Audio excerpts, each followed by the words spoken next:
shock out of that. All these thing of attachments also. Now somebody has too much attachment, say for the family, for the wife, for the husband, children or something. And once they come to Sahaja,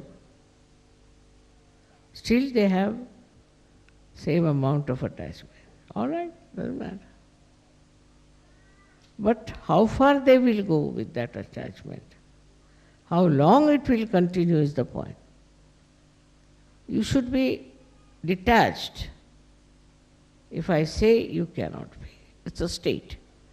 It's a state of mind when you are detached.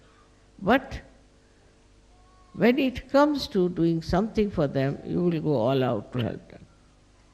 But you are not an attached person. Now, what is the description of an attached person? Attached person is always worried about the other person. Goes on thinking about the other person. Cannot think of Sahaja. Only think of the people with whom he is attached. Then he is very sensitive. You can't say anything to his brother, sister or anyone, otherwise he jumps. Attachment is also with the name that he has. Supposing he has achieved a certain name, supposing, or some big position, then what does he do? You can't challenge him anyway. You cannot by any words you can challenge him. Because he is so identified with that. He thinks he is a big person who has achieved such a lot of positions in life. He is so much attached that he wants the Guru to pay respect to that attachment. Now, which is the way you can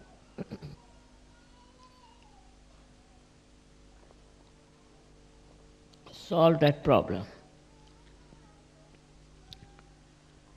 Supposing somebody is very much attached to his wife, say for example,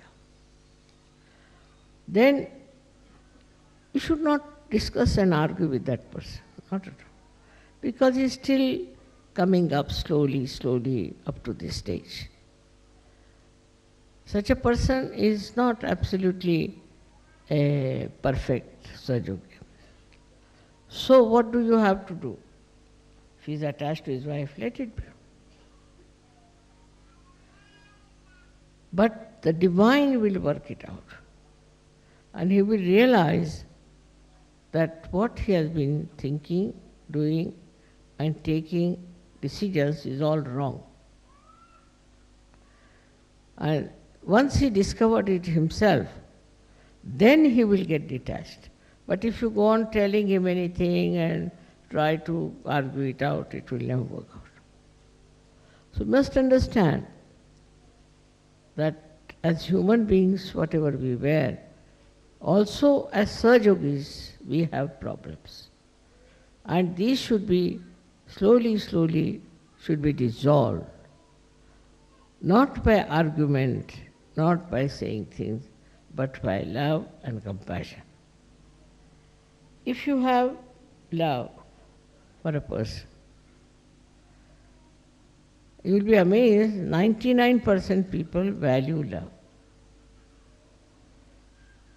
This is the third quality of human beings, I should say. First is his inheritance, second is he thinks, and thirdly that he values love. Anybody who loves, the another person values that love. Because he thinks that this particular person is loving me, not my wealth, not my beauty, not my this thing, but he's loving me. And this idea of love, this is something that will get him completely detached from that person easily. How? It looks very funny that if you like somebody, if you love somebody, and then you should get detached. It's only possible in Sahaja Yoga. In Sahaja Yoga, your state of mind is such that you are absolutely detached and absolutely attached. Now, for example, now, say I have my daughter. So, I am detached. I never telephone to her, I am never bothered about her.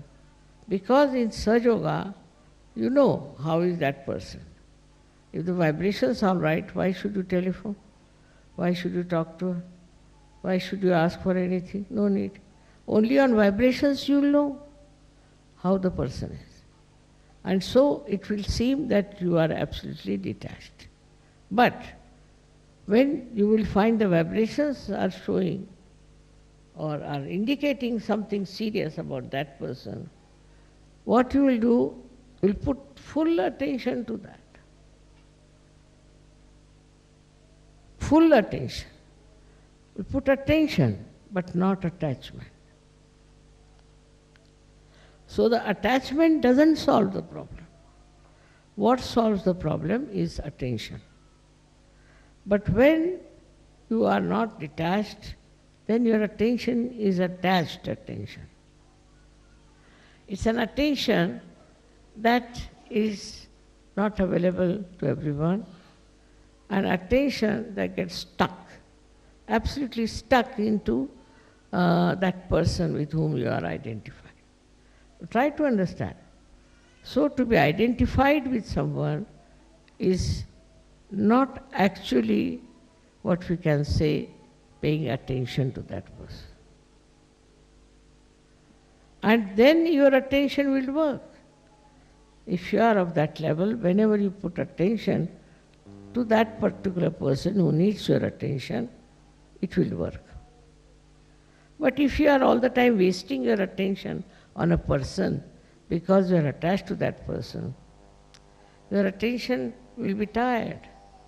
It won't work out. It's a big, I should say, a paradox. That if you are attached to someone, then your attention doesn't work. And if you are not attached to that person, you do everything else. Now you have to give lecture all the time, give lecture. Then I have to do some cooking, I'll do cooking, this, that, and that. But all the time if you are thinking about that person, all the time you want to have connection with that person, it's not necessary. That person is all right. What is there to be so much worried about that person? After all, you have to do Sahaja Yoga, you have to do so many things, you have to raise Kundalini, you have so many. Now you are getting attached to one person somewhere. It's not a very good thing. By that kind of attachment, your attention also becomes useless, absolutely useless. So let the attention be free. Attention should not be bound by your attachments. Attention should be absolutely free. So it works automatically. Automatically. And you will be amazed, even if you do not pay attention, the attention will work it. It is such a great thing to have this spiritual attention, which is nothing but love. It will just act. You will be amazed how it acts. It's another world I am talking about, not this mundane world, but something higher, where your attention works, and works so beautifully that you are amazed how it has worked. But you should not bound it by your attachments. If it is bound, you can have a very limited sphere. Only the people who are attached to you, or you are attached to those persons. That's why identification is not the way a guru should work it out.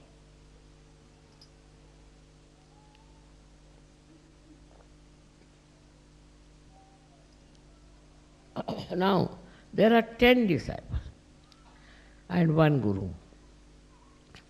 And the guru likes only one. He thinks this is he is the best and he should be encouraged and should be given all the possible help. But that's not going to help. What on the contrary should say is already good fellow. He has risen very high, he has gone very deep. So pay attention to those who are not so good. And talk to them about it that you have to come up. In a very sweet manner. You have to talk to these other people who are not yet there or who are still struggling. You have to understand.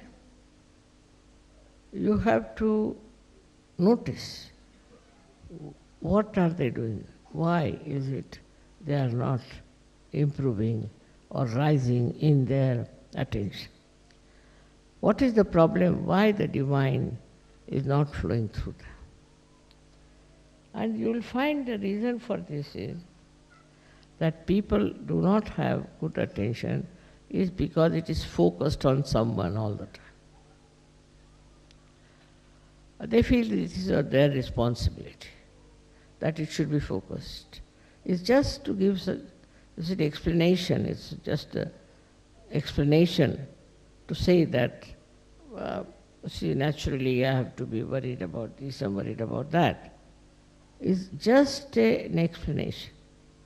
But if you really don't fix your attention to one person or 10 persons only, then your attention looks after the whole world.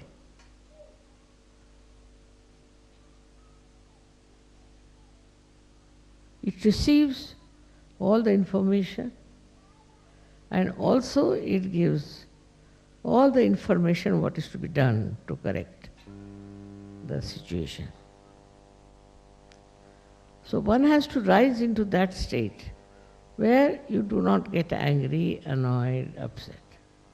No, not at all. What happens to you? That you see a situation and in that you are not involved. See the situation and you are away from it. Then you can solve that problem better. But if you are part and parcel of that problem, then you cannot solve. It's like this, I was telling, that those who are fighting, say, cannot solve the problem. But a person who is not fighting can solve the problem.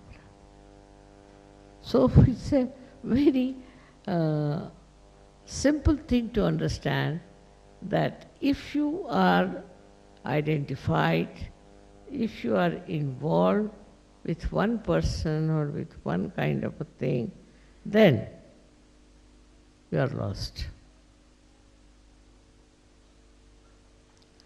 So our attention has to be always free and can be applied widely, wherever needed.